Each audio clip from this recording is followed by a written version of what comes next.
Acolhimento e integração de refugiados e imigrantes serão temas de simpósio em Manaus. Tribunal de Justiça revoga a decisão e autoriza a continuação do Festival da Canção em Itacoatiara. Avião da FAB que saiu de Manaus com 45 passageiros faz pouso de emergência em Goiás. Celso de Mello rejeita pedido de Lula para suspender decisão que barrou candidatura. O atentado a Bolsonaro. Agressor alega questões pessoais para o ataque. O último boletim médico diz que seu estado é grave e que deve ser submetido a mais uma cirurgia. Ciro, Marina e Alckmin suspendem campanha e o comandante do Exército vê desafio à democracia, o atentado contra o político. Socorristas buscam sobreviventes de terremoto no Japão que deixou mortos, dezenas de desaparecidos, centenas de feridos e muita destruição. Mais um forte terremoto sacode o Equador. Abalo foi sentido em várias outras regiões. Homem que usava tornozeleira eletrônica executado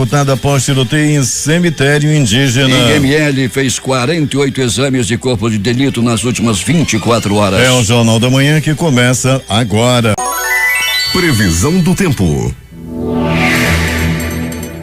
Variação de nuvens e pancada de chuva localizadas que poderão ser fortes, prevê o Centro de Previsão do Tempo e Estudos Climáticos do Instituto Nacional de Pesquisas Espaciais. Parcialmente nublado a nublado com chuva em áreas isoladas, fala o Centro Gestor e Operacional do Sistema de Proteção da Amazônia. O Climatempo diz que é de 80% a probabilidade de chover 5 milímetros e que a temperatura máxima poderá chegar nos 34 graus.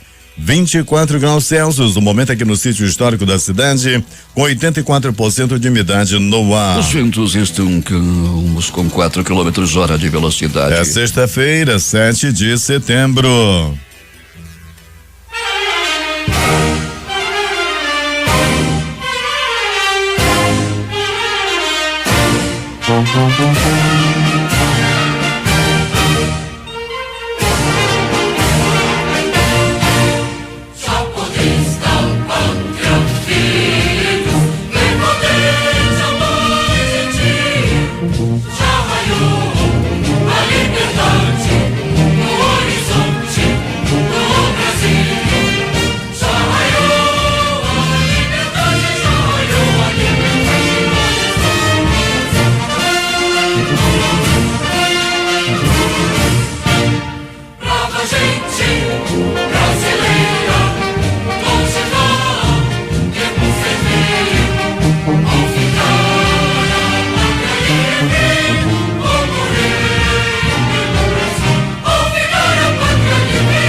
É o dia da proclamação da independência do Brasil, que aconteceu em 1822, data que ficou conhecida pelo episódio do Grito do Ipiranga. A independência do Brasil deu os primeiros passos às margens do Riacho Ipiranga, hoje atual cidade de São Paulo.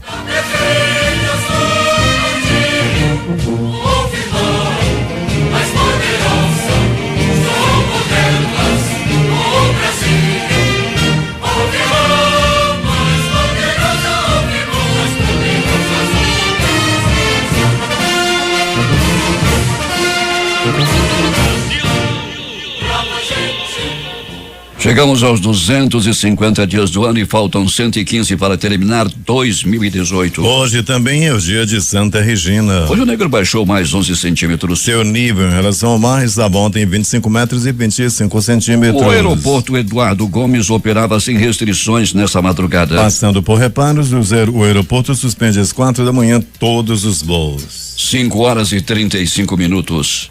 Sejam bem-vindos ao Jornal da Manhã. Bom dia, Eduardo. Bom dia, Paulo. Bom dia, ouvintes. Aqui estão as notícias. A movimentação no Aeroporto Internacional de Manaus, Eduardo Gomes, deve crescer 7% neste feriado de 7 de setembro. Até o dia 10 são esperados cerca de 35,3 mil viajantes entre embarques e desembarques. No mesmo período de 2017 foram registrados 32,8 mil passageiros. Com capacidade para receber 18,2 milhões de passageiros por ano, o terminal movimenta diariamente cerca de 8 mil passageiros. Em 2017, mais de 2,5 1,6 milhões de passageiros utilizaram o Aeroporto Internacional de Manaus entre operações de embarques e desembarques. Até julho deste ano foram registrados 1,5 milhão de passageiros. A média diária é de 80 voos entre pousos e decolagens comerciais regulares de 8 companhias aéreas. 5h36 em Manaus. A Ponta Negra, na orla oeste da cidade, se transformaram numa gigante passarela militar na manhã de ontem, durante o desfile naval organizado pela Marinha do Brasil, através do 9º Distrito Naval, dentro da programação especial da Semana da Pátria. Desfilaram os navios de assistência hospitalar Oswaldo Cruz, Carlos Chagas e Soares de Meireles, os navios Patrulha Fluvial Pedro Teixeira, Raposo Tavares, Roraima, Rondônia, além do RC Arauca da Armada Nacional da República da Colômbia e o BAP Castilha da Marinha de Guerra do Peru. Nesta sexta-feira, dia da independência do Brasil, a Marinha participará do desfile cívico no Centro de Convenções, o Sambódromo, a partir das 8h30. Ainda ontem, as embarcações Napa-Flor Rondônia, o navio peruano BAP Castilha e o colombiano RC Arauca ficarão abertos hoje para visitação pública de 10 às 18 horas no Porto de Manaus, o Rodway. 5h37 em Manaus. O Jornal da Manhã vai às ruas da cidade, onde está o repórter Alberto Pellegrini. Bom dia. Bom dia Paulo Guerra, bom dia Eduardo Silva, Itamar Jardina, toda a equipe, bom dia a você, ouvinte do Jornal da Manhã. Tranquilidade na cidade, não é, Pellegrini? Tranquilidade, Paulo, a gente nota que muita gente saiu da cidade, até mesmo pela quantidade de veículos nas ruas, Paulo. Trânsito bem tranquilo no dia de ontem, o amanhecer também aí, já esse final de madrugada também, com trânsito muito tranquilo, Paulo. E a travessia de Balsas ontem lá na Ciasa, como é que ficou, Pellegrini? Continua bem concorrido, Paulo. Muita gente tem deixado a cidade para ir lá para BR-319, para Careiro da Várzea, ali também vai para Altazes, vai para quem vai para Manaquiri, Careiro Castanho e outros municípios, além dos vários sítios, fazendas que tem aí, né, Paulo, na estrada. Então, muita gente mesmo, uma média aí de 200 carros por dia estão atravessando. Também não foi diferente na M10, na barreira que leva a Itacoatiara e também a Presidente Figueiredo e, por que não dizer, a Roraima. Pois é, né? A 319, muita gente também, Paulo, tem muito sítio na estrada aí para pessoal que é evangélico, que faz aqueles retiros. Nós observávamos ontem à noite, Paulo, tipo 8, 9 da noite, movimentação muito intensa de ônibus particulares, né? Ônibus que as pessoas alugam para fazer o retiro das igrejas. Muitas igrejas fazendo aí os seus retiros, indo aí tanto para a BR-319 quanto para a 174 e a M010. Você estaria se preparando para um retiro hoje, Alberto Pellegrini? Ah, sim, Paulo, daqui a pouco, depois do programa Valdir Corrêa, a gente vai fazer o nosso retiro também. Para onde você iria, meu caro? Paulo Guerra, eu vou passar a festa do Mamão lá no município de Jandira hoje, lá por volta de 10 horas da manhã. Já chego lá na comunidade, né? Na minha comunidade, melhor dizendo, comunidade de Jandira, onde vamos curtir a festa do Mamão. Hoje começa, portanto, a festa do Mamão. Muito mamão por lá, Pellegrini? Muito mamão, Paulo. Hoje 7, amanhã 8 também tem festa, abraçando lá a Dona Graça, a Patrícia. Hoje também é aniversário de uma pessoa muito importante lá na comunidade, muito querida, o seu Viroga, está fazendo hoje 70 e poucos anos, Paulo, ouvinte do Jornal da Manhã. Ele é o pai da Patrícia, tá todo mundo por lá ligado no Jornal da Manhã, o Adriano, Dona Graça, a comunidade em festa hoje, devido à festa do Mamão, e você é convidado, inclusive, viu, Paulo? Muito obrigado, Pellegrini. E a movimentação nos prontos-socorros nas últimas horas? Paulo, nós tivemos uma movimentação tranquila, né, durante a noite e madrugada. Entretanto, a tarde de ontem chamou a atenção. Muita gente aí dando entrada em pronto-socorro, sobretudo por agressão física, Paulo. Muita gente se desentendendo no trânsito também, como chega gente machucada do trânsito por desentendimento. Um homem que usava a tornozeleira eletrônica, isso já foi noticiado ontem à tarde pela radiodifusora, ele foi executado um tiroteio dentro do cemitério indígena, Pellegrini. Imagine só, tiroteio até dentro do cemitério. Pois é, Paulo, esse cemitério, né, é rodeado de invasões, né, Paulo? O cemitério já fica para lá, tem só ali alguns túmulos por lá e invasão das maiores, né, nas proximidades do cemitério indígena. E ontem esse homem que usava tornozeleira eletrônica, como você bem colocou, ele foi assassinado, Paulo, com 6 tiros, todos na cabeça. Pois é, lembra aqui o Eduardo que não adianta querer queimar a etapa, porque o corpo terá que passar pelo IML, né? Porque você morre dentro do cemitério e que você fica logo por lá, não é, Peregrino? Ah, sim, Paulo, não se pode queimar a etapa, muito bem. O carro do Instituto Médico Legal esteve no local, removeu o corpo, né? E logo depois o corpo já foi liberado para o sepultamento. Noite e madrugada de tranquilidade, felizmente, no Instituto Médico Legal, a não ser os exames de rotina, não é, Peregrino? Que também diminuíram, né, Paulo, né? Foram 48 exames de corpo de delito. Exame de corpo de delito é feito em pessoas que são detidas, aquelas pessoas que sofrem agressões, passam por esse exame de corpo de delito, e nós tivemos também uma diminuição. Tivemos 48 exames de corpo de delito e deixando aí o IML numa noite madrugada das mais tranquilas. Aliás, Paulo, não houve também nenhum evento de morte, né? Nenhuma necrópsia também foi realizada. A noite realmente bem tranquila no Instituto Médico Legal. Peregrino, bom trabalho para você e até daqui a pouco. Daqui a pouco voltaremos, Paulo, com essas e outras informações, Paulo, dizendo que nós também passamos nas garagens do transporte coletivo, como você sempre nos orienta a fazê-lo, e assim o fizemos, Paulo. Garagem da Global, da Elcatu, tudo na mais absoluta tranquilidade, os terminais com aquela movimentação de dia de domingo, ou seja, tudo muito tranquilo. Chama atenção por aqui também, Paulo, na zona norte, onde nós estamos nesse momento, o tempo que é nublado. Tá bom, Peregrini, um bom dia para o seu Chiquinho Cameli, que está acompanhando o Jornal da Manhã e todo o pessoal do estaleiro Juruá, não é, Peregrini?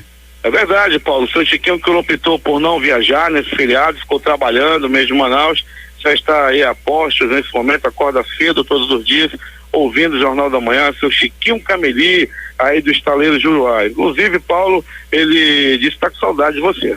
Tá bom, vamos passar por lá pra gente almoçar, não é, Peregrini? Almoçar junto com o seu Chiquinho, sempre, né, que o seu Chiquinho é sempre as coisas lá no almoço na Cuia Grande. É isso aí. E ainda interagindo com os nossos ouvintes, dona Edilamar está também acompanhando o Jornal da Manhã, lembrando do seu filho Alessandro, que está em Roraima. Muito obrigado a todos que estão aqui se comunicando através do aplicativo humano.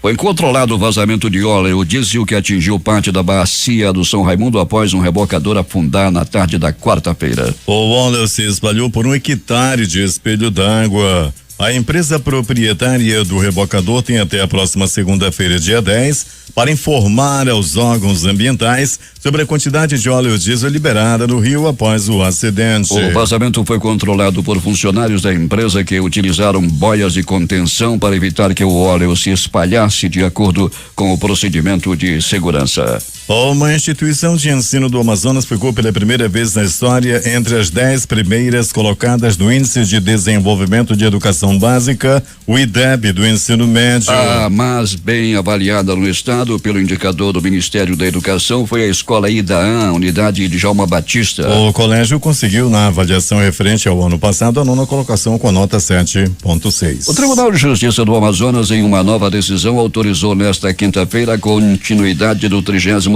Festival da Canção de Itacoatiara, o Pecani. O evento foi suspenso na última quarta-feira, dia 5, devido à não apresentação de documentos prévios exigidos no prazo legal. A decisão foi deferida pela 3ª Vara da Comarca de Itacoatiara após a emissão do atestado de vistoria do Corpo de Bombeiros. O Corpo de Bombeiros informou em nota que ainda devem ser cumpridas outras determinações do Centro de Eventos Juracema de Holanda. Entre elas estão a criação de saídas de emergência, adequação das arquibancadas, contratação de mais 10 bombeiros civis, entre outras. A corporação ressaltou que cedeu 30 bombeiros militares, além de caminhões-pipa, para suprir a falta de hidrantes. De acordo com a Prefeitura de Itacoatiara, a programação de shows estabelecida para esta sexta-feira está mantida. O Fecani ocorre até amanhã. 5 horas e 45 minutos. Um avião da Força Aérea Brasileira que saiu de Manaus na tarde de ontem precisou fazer um pouso de emergência em Anápolis, em Goiás, após problemas técnicos na aeronave. O avião seguiria caminhos de Brasília. O avião C-130 Hércules da Força Aérea Brasileira transportava 45 pessoas quando, por volta das 19h20, hora de Brasília, precisou fazer a aterrissagem. O pouso foi feito com sucesso na pista da ala 2 do aeroporto do interior goiano. Não houve registro de feridos. A Força Aérea vai investigar os fatores contribuintes para a ocorrência. O Ministério Público Federal no Amazonas denunciou à Justiça os representantes legais do Instituto Projetos Amazônicos, Eliomar Reis Vale e Eupídio José Nunes Ferreira, pelo crime de peculato. De acordo com a ação, os denunciados desviaram 1,3 milhão de reais em recursos federais destinados à construção de moradias em 3 comunidades rurais do município de Caapiranga. Os recursos são oriundos do Orçamento Geral da União e foram repassados ao Instituto no ano de 2014 por meio de 3 termos de cooperação e parceria firmados com a Caixa Econômica Federal. No total foram destinados R$1.354.200 referentes ao Programa Nacional de Habitação Rural PNHR para a execução das obras. Conforme a apuração do Ministério Público Federal, o prazo para a construção das moradias nas comunidades Brasil, Belo Horizonte 1 e Belo Horizonte 2,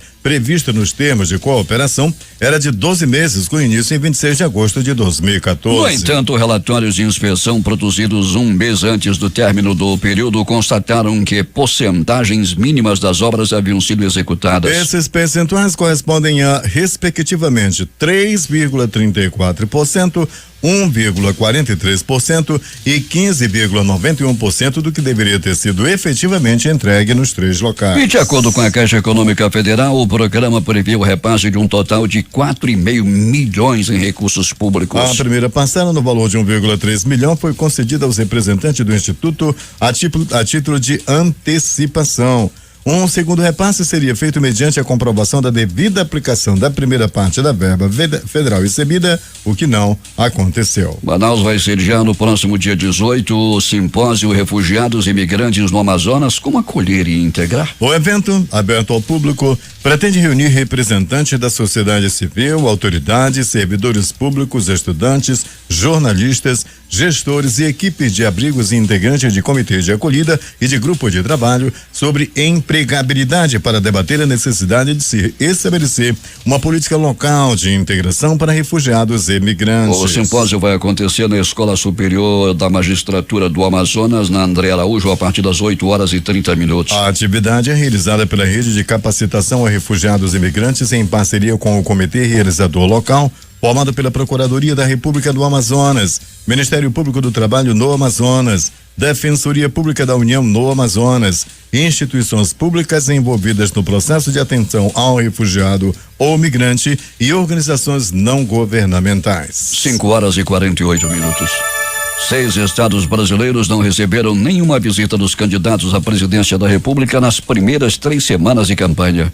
Amazonas, Bahia, Maranhão, Paraíba, Rio Grande do Norte e Roraima. O Sudeste é a única região por onde todos os 11 já passaram. O Tribunal Regional Eleitoral do Amazonas já recebeu até o momento 12 denúncias de supostas irregularidades nas eleições de 2018 por meio do aplicativo e sistema Pardal. A maioria das denúncias é de propaganda eleitoral irregular que teriam sido cometidas em Manaus. Foram encaminhadas para a Justiça Eleitoral via Pardal 11 denúncias da capital e uma de Presidente Figueiredo, município da região metropolitana. Emissoras podem ser retiradas do ar se publicarem propagandas eleitorais irregulares, alerta ex-ministro do TSE. A reportagem é de Giovana Grávia. Desde o dia 31 de agosto, começaram a ser veiculadas propagandas eleitorais gratuitas no rádio e na televisão. Cada candidato à presidência tem um tempo específico, de acordo com a bancada dos partidos no Congresso, eleito em 2014. O ex-ministro do Tribunal Superior Eleitoral, Henrique Neves, alerta que as emissoras de rádio ou TV que veicularem material com irregularidades podem sofrer graves punições. O tema veio à tona após o TSE barrar o registro de candidatura de Lula. Com a decisão, as propagandas eleitorais que o apresentavam como candidato foram consideradas ilegais. o Partido dos Trabalhadores tentou recorrer sem sucesso. Dessa forma, toda e qualquer propaganda que apresente o petista como candidato é considerada crime eleitoral. É o que explica o ex-ministro do TSE e advogado, Henrique Neves. As consequências para a rádio de não cumprir com essa determinação, além de um processo posterior que pode resultar inclusive na perda da concessão da rádio ou da televisão, mas aí já não é da Justiça Eleitoral, seria um processo administrativo, a rádio também pode ficar sujeita à Justiça Eleitoral para determinar a retirada da propaganda, toda a programação da rádio até 24 horas. Pode tirar a rádio um dia inteiro e a televisão um dia inteiro do ar. Isso é um prejuízo muito grande porque a maioria das rádios e televisões já tem anúncios contratados. O ex-ministro Henrique Neves explica ainda que quando os partidos políticos entregam as mídias no posto do Tribunal Superior Eleitoral, um grupo de emissoras analisam apenas os aspectos técnicos. 5h51 em Manaus, interagindo com os nossos ouvintes, o nosso correspondente em Maracapuru, José Alberto Zegdeg, está colhendo informações em Novo Airão e amanhã vai estar em Beruri, na Festa da Castanha, e posteriormente trazendo informações aqui para o Jornal da Manhã. Rádio Difusora inicia série de entrevistas com os candidatos ao Senado. Quem tem os detalhes é Larissa Balieiro. Representantes dos partidos e um membro do Tribunal Regional Eleitoral do Amazonas estiveram reunidos na Rádio Difusora na tarde de ontem para participarem do sorteio que definiu a ordem de entrevistas dos 8 candidatos ao Senado. A partir do dia 13 de setembro, a emissora dá início a uma série de entrevistas com os candidatos ao Senado. Os ouvintes terão a oportunidade de acompanhar as propostas de quem vai representar o Estado na Câmara Federal. O sorteio foi supervisionado por um membro do Tribunal Regional Eleitoral do Amazonas, além dos próprios representantes dos partidos. Eduardo Cavalcante, que é fiscal da Comissão de Propaganda do TRE e que foi responsável pelo sorteio, agradeceu a oportunidade. Eu quero agradecer o convite, da Difusora, vocês, Larissa Balieiro, Valdir Correia, mostrando a transparência, da ordem dos candidatos. Agradecer todos os representantes aqui dos candidatos e dizer que o Tribunal Regional Eleitoral do Amazonas estará sempre à disposição para, assim que for chamado, participar desse momento único da democracia. Ele também avalia como positiva a série de entrevistas e frisa a chance que o eleitor terá para conhecer de perto as propostas dos candidatos ao Senado. Acho muito interessante, a Difusora sempre inovando, sempre saindo à frente. Nós estávamos sempre acostumados com as entrevistas dos candidatos ao governo do Estado, mas nessa eleição agora também com os representantes dos candidatos do Senado, É muito importante que a sociedade possa analisar, avaliar a proposta de cada um. Mas nessas eleições gerais de 2018 serão escolhidos 2 senadores, para representar o Estado do Amazonas. Eu entendo que é muito interessante essas entrevistas, porque acrescenta, num momento tão difícil em que a política no nosso país vive, essa oportunidade do eleitor de avaliar cada candidato que vai se apresentar no programa do Valdir Correia, nessa entrevista de 1 hora. Pela ordem, o candidato Eduardo Braga, do MDB, abre a programação de entrevistas no dia 13 de setembro. Em seguida, será a vez do candidato Plínio Valério, do PSDB. Depois, Luiz Fernando, do PSOL, Luiz Castro, da Rede, Rondinelli Fonseca, do PSOL, Issa Abraão, do PDT, Alfredo Nascimento, do PR e, fechando a série de entrevistas, a candidata Vanessa Graziotin, do PCdoB, no dia 24 de setembro. Cada candidato terá 1 hora para expor as suas propostas dentro do programa Valdir Correia, das 8h30 às 9h30 da manhã. Eu sou Larissa Balieiro, para o Jornal da Manhã. Polícia. Alberto Pellegrini. Muito bem, Paulo Guerra e ouvintes do Jornal da Manhã. A Polícia Militar prendeu Lucas da Silva Prestes, de 18 anos.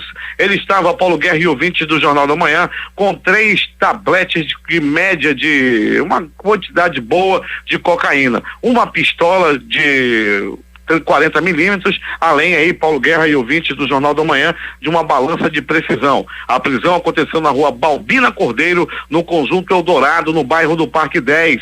Os bandidos foram encaminhados ao 12º DIP em uma grande ação da polícia, tirando bandido de circulação que estava portando pistola e uma boa quantidade em droga, além de muita munição. Parabéns aí à polícia, mais uma vez, tirando bandidos de circulação na cidade que estavam prontos para passar droga, para assaltar e até, quem sabe, já que estavam armados com pistola, para matar na cidade.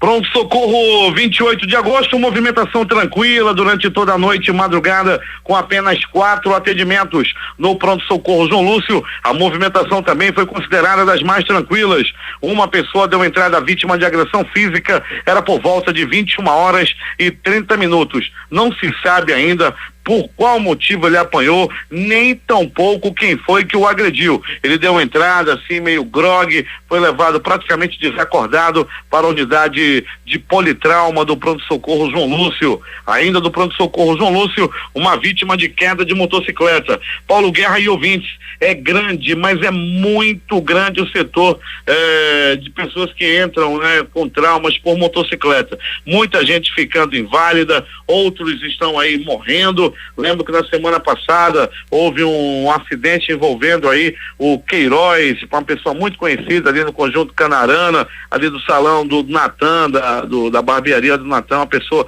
muito conhecida, morreu nesse acidente. A enteada dele continua internada em estado gravíssimo no pronto-socorro João Lúcio, dentre outras pessoas que estão mutiladas devido ao acidente envolvendo motocicletas. Pronto-socorro Platão Araújo, movimentação também tranquila durante toda a noite e madrugada. Uma pessoa apenas deu entrada, vítima de agressão física. À tarde, a movimentação foi um pouco maior, com 2 pessoas feridas à faca, uma ferida por arma de fogo e 3 feridas por agressão física. Quando chegou a noite, as coisas ficaram mais tranquilas. As notícias do Instituto Médico Legal. Paulo Guerra e ouvintes do Jornal da Manhã. Uma noite e madrugada também considerada das mais tranquilas. Nenhuma morte por violência foi registrada no Instituto Médico Legal durante a noite e madrugada. 0 homicídio durante a noite e madrugada. Não morreu ninguém por bala, nem por faca, nem tampouco por acidente de trânsito. Foi uma noite e madrugada realmente das mais tranquilas, quem sabe a mais tranquila do ano, com zero ocorrências no plantão de quem trabalhou a partir das 18 horas no Instituto Médico Legal. Nenhuma necrópsia a ser feita, ninguém foi assassinado. O Instituto Médico Legal, durante a tarde, Paulo Guerra e ouvintes, fez a remoção do corpo de um homem que foi assassinado a tiros na área do cemitério indígena, hoje mais conhecida como uma invasão. O homem foi assassinado com 6 tiros na cabeça. A vítima, Aloysio Brasil Pantoja, usava a tornozeleira eletrônica. E segundo informações da polícia, houve uma troca de tiros lá na área conhecida como invasão do cemitério indígena e em seguida o homem foi encontrado morto. A polícia ainda está investigando quem foi e por que foi que esse homem foi assassinado na área do Nova Cidade, Conjunto Nova Cidade, na área da invasão do cemitério indígena. Aliás, a área do Nova Cidade, aquela grande avenida que está sendo construída, a Avenida das Flores, o Nova Cidade hoje está sendo dominado por invasões, área verde, pessoal invadindo, invasões gigantescas. A estrada das Flores aí ainda nem foi inaugurada, já está completamente invadida e nenhuma providência é tomada. O Instituto Médico Legal realizou nas últimas 24 horas apenas 48 exames de corpo de delito. Noite e madrugada realmente das mais tranquilas na cidade. A reportagem foi de Alberto Pellegrini para o Jornal da Manhã. 6h35 em Manaus. Por falta de visibilidade, um nevoeiro encobrindo a área do aeroporto Eduardo Gomes impediu saídas e chegadas de aeronaves durante a madrugada de hoje. O aeroporto fica fechado entre 4 da manhã e às 10 horas. Muita gente ainda no aeroporto esperando o voo. E muitas foram prejudicadas porque chegaram cedo ao aeroporto internacional Eduardo Gomes e devido à falta de visibilidade, nevoeiro intenso na área, os aviões não puderam decolar e muito menos as chegadas foram prejudicadas aqui em Manaus. Últimas notícias. A cotação do dólar fechou a semana com tendência de queda, fechando em baixa de 0,95%, cotada a 4,1042 para venda. Apesar da queda nos últimos 2 dias, o dólar acumulou uma alta de 0,78% na semana. Na semana passada, a moeda apresentou uma disparada e chegou ao patamar de 4,15. O índice B3 da Bolsa de Valores de São Paulo, o Bovespa, encerrou a semana em alta de 1,76%, com 76.416 pontos. A Confederação da Agricultura e Pecuária do Brasil voltou a recorrer ontem ao Supremo Tribunal Federal para tentar derrubar a tabela com os pisos mínimos de frete estabelecida pela Agência Nacional de Transportes Terrestres. A entidade protocolou uma medida cautelar pedindo à Corte que suspenda a nova tabela publicada no Diário Oficial da União desta quarta-feira. A Polícia Federal divulgou ontem números atualizados a respeito do fluxo migratório de venezuelanos no Brasil. Segundo a Polícia Federal, 75.560 venezuelanos buscaram a regularização de sua situação migratória no país. Esportes. A CBF informou nesta quinta-feira que a seleção brasileira enfrentará a Arábia Saudita e a Argentina nas próximas datas FIFA em outubro. As partidas acontecerão às 14h45, horário de Brasília, nas cidades de Riad em 18 de outubro e de Jeddah no dia 16, ambas na Arábia Saudita. O Campeonato Brasileiro teve 3 partidas a noite passada. No Maracanã, o Fluminense empatou com vitória em 0-0. O Vasco foi derrotado pelo América Mineiro por 2-1 e o Grêmio empatou com o Santos em 0-0. O presidente Michel Temer anunciou ontem investimento de 162 milhões na construção de cisternas na região da Amazônia. O objetivo é possibilitar o fornecimento de água para mais de 6.600 famílias instaladas em reservas extrativistas de 22 municípios do Acre, Amapá, Amazonas, Pará e Rondônia. Os socorristas prosseguiam nesta sexta-feira com a busca de sobreviventes sob a lama após o terremoto de 6,6 graus de magnitude que abalou na quinta a ilha de Hokkaido, no norte do Japão, matando ao menos 16 pessoas. Na pequena localidade de Atsuma, próximo ao epicentro do tremor, 26 pessoas permanecem desaparecidas em meio a casas devastadas por deslizamentos de terra. Durante toda a noite, os socorristas buscaram sobreviventes com a ajuda de escavadeiras e cães farejadores, um trabalho dificultado por tremores secundários. Militares das forças de autodefesa chegaram à área para participar de operações de resgate. Cerca de 25 mil soldados foram mobilizados. Um terremoto com magnitude preliminar de 6,3 graus atingiu a região central do Equador a noite passada, informou o Serviço Geológico Americano. O terremoto ocorreu a 94 quilômetros ao sul da cidade de Ambato, a uma profundidade de 112 quilômetros. Não há relatos imediatos de vítimas ou danos. O abalo foi sentido em várias outras regiões. O ministro Celso de Mello, magistrado com mais tempo de atuação no Supremo Tribunal Federal,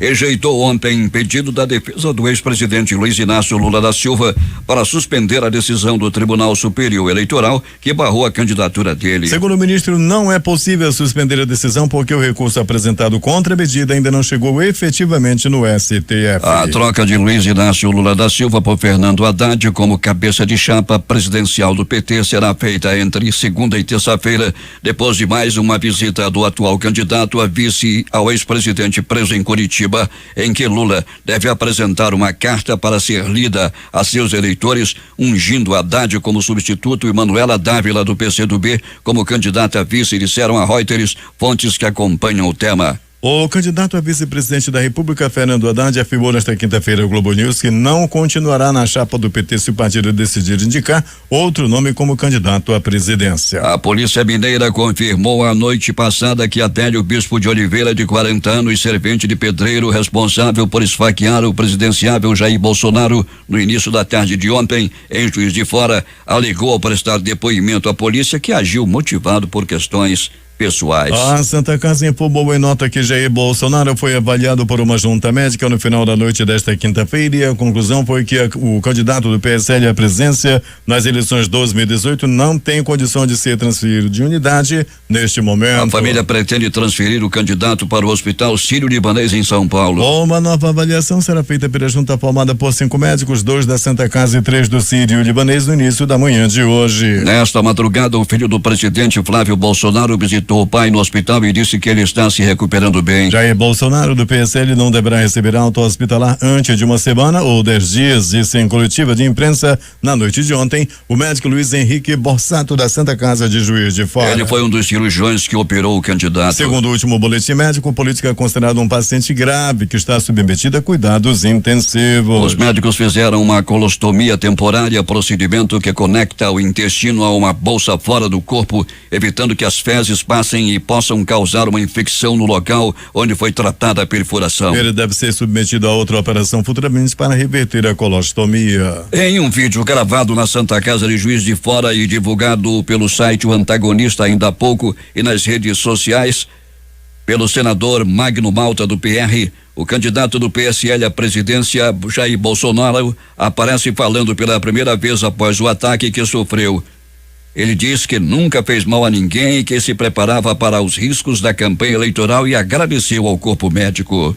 Todos os presidenciáveis, assim como os presidentes do STF, TSE, Procuradora-Geral da República e o presidente Michel Temer, repudiaram o ataque e Marina, Ciro e Alckmin cancelaram suas atividades de campanha. Diante de seu quadro de saúde, o candidato Jair Bolsonaro, do PSL, vai ficar afastado da campanha eleitoral sem previsão de voltar às ruas no curto prazo. Em um pronunciamento nas redes sociais, o presidente nacional do PSL, Gustavo Bebiano, convocou os seguidores a rezarem por Bolsonaro. Os veículos de imprensa internacionais noticiaram atentado destacando a violência na eleição brasileira. O jornal argentino Clarín dedicou sua manchete ao caso, ressaltando que o candidato de direita aparece como o mais bem colocado na mais recente pesquisa eleitoral. O jornal The New York Times destaca que Bolsonaro estava sendo carregado por apoiadores no meio de uma multidão quando foi atacado. O jornal Washington Post usou uma matéria da agência Associated Press que cita um dos filhos do candidato para falar sobre a agressão. A versão espanhola do jornal El País chama Jair Bolsonaro de ultradireitista ao noticiar a agressão sofrida por ele nesta quinta-feira, destacando que ele é o candidato a presidente que aparece com mais intenções de voto, mas também o que tem o maior índice de rejeição. Na Itália, o jornal Corriere della Sera informa que o candidato de direita lidera as pesquisas para as próximas eleições de 7 de outubro. A matéria diz ainda que ele não corre risco de vida. O comandante do Exército, General Eduardo Vilas Boas, afirmou em nota na noite passada que repudia o atentado contra o presidenciável Jair Bolsonaro e defende a manutenção da serenidade e o combate aos radicalismos contra o que qualificou como desafio à democracia. Na nota, Vilas Boas repudia veementemente o ato de violência extrema perpetrado contra a vida do deputado Bolsonaro e pede confiança nos órgãos de segurança pública para que todos juntos ultrapassemos esse desafio à nossa democracia e à paz social. Os principais jornais do país e seus destaques de capa nesta sexta-feira. O Globo do Rio de Janeiro.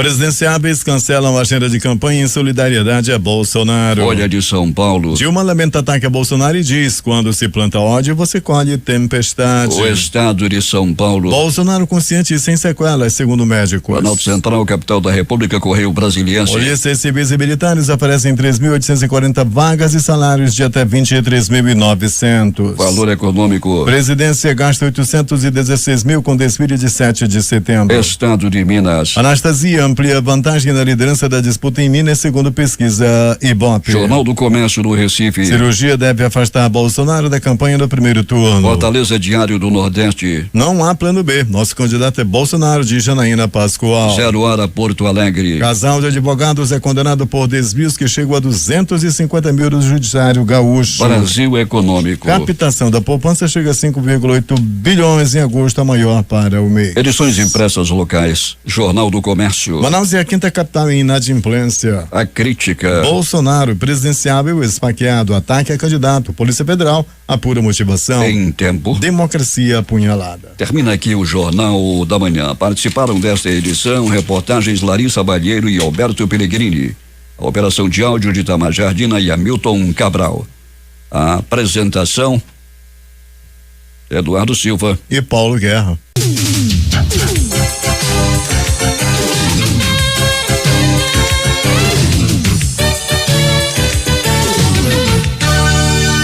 Seis horas e 54 minutos em Manaus.